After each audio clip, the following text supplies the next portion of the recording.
مجھے بے پردگی سے نفرت ہے، بے پردہ عورت سے نہیں۔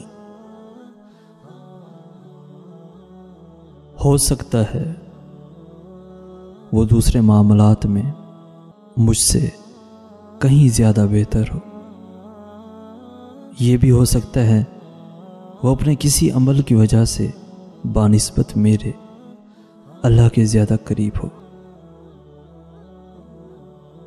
نفرت گناہ گار کی بجائے گناہ سے ہونی چاہیے، کیونکہ اللہ جب دل پلٹتا ہے تو وہی لوگ جو دنیا کی نظر میں گنہگار ہوتے ہیں، عمل میں بڑے بڑے متقیوں کو پیچھے چھوڑ جاتے ہیں۔